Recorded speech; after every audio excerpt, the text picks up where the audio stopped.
This week's book of the week is a book that I read in 2009. And it came to me at a super pivotal time in my life when I was working those 4 jobs. I'm talking about, it's right after my father killed himself, shot himself in the head. I was working like 4 jobs to support myself, support the family. And I was attempting to start my business simultaneously. And this book actually helped me a lot with that. The 50th Law by 50 Cent and the homie Robert Greene. Right. And you can see, man, I bought this shit on my birthday. I bought this shit on my birthday, 2009. Like, I'm telling you, I'm not fucking around. I lost my physical copy of it. That was a long time ago. Right. But I still have it on my Kindle. I also had the audio version of it too. Right. This book really helped me during that time when I was embarking on a new chapter in my life and really struggling, like really going through the struggle. This book really helped me because the premise of this book is being fearless, right? Is overcoming your fear, right? Is acting in spite of your fear. This book goes into great detail about how 50 Cent's superpower was his ability to overcome fear. You know, when people were trying to kill him in New York after his goals, when he got shot 9 times, went hard as hell. I mean, if you know the story, man, he came out with like the most epic mixtape run of all time. It's like, it's hip hop history. If you watch the video, the documentary on 50 Cent's first album from my man Diverse Mentality on his YouTube page, if you weren't outside, you won't really get it. But he went on an independent mixtape run, the likes of which we had never seen. He kind of pioneered the whole artists making their own mixtape kind of thing. It's commonplace now, but 50 was the first one to do that. And because he couldn't get a record deal, he was blackballed by all the record labels. He had just got shot. People were scared of him. People were trying to kill him. And during that whole time, he was acting fearlessly by not hiding, actually being more present, more visible, really going hard. And then came out with what many believe is the best rap album of all time. J. Cole recently said it's the best album of all time. And J. Cole put Get Rich or Die Trying over Thriller, Michael Jackson's Thriller. And J. Cole's like one of my favorite rappers, like my top 5, top 3. Before I walk on the stage, if y'all don't make some noise for one of the greatest niggas to ever do this shit, 50 motherfucking Cent, Curtis Jackson.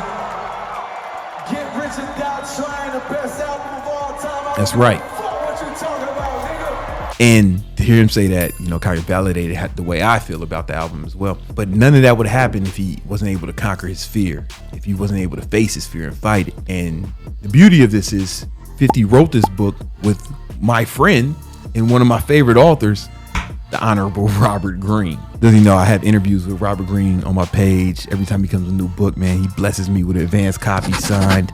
I think I've showcased it here before. I don't know if I ever told this to Robert or if I ever said this publicly, but I think this is Robert Greene's best book. I think it's better than The 48 Laws of Power. I think it's better than The Art of Seduction. I think it's better than the book on human nature. I think it's better than The Strategies of War, in large part because this book is the most concise, right? All of Robert's books are like this thick. They're like a Bible. They're like 2 Bibles slapped together and packed full of knowledge and information. But this one is the only book that Robert ever wrote that was concise, and it made one point and it made it super well, and he just harped on it.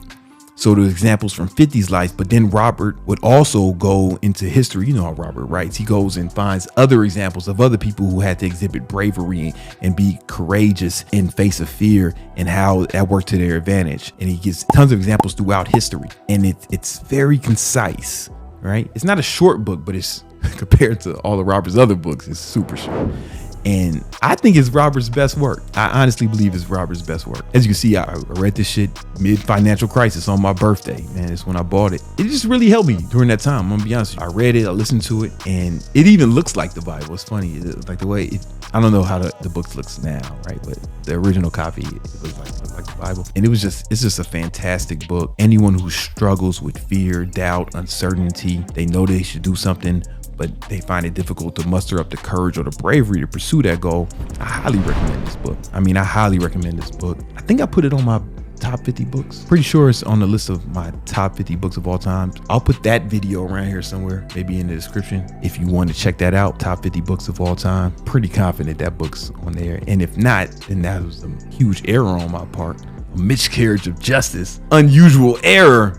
by Brandon Carter, it definitely deserves a high spot on my top 50 books of all time. Not only because it's just so well written, but because it definitely personally had a huge impact on me. And I suggest you all read it. I think you all find it super helpful. And even if you don't like 50 Cent, Robert Greene, unequivocally one of the greatest authors of our generation. And I personally think it's his best book. And it's 50 Cent's best book too. All right, y'all. Peace.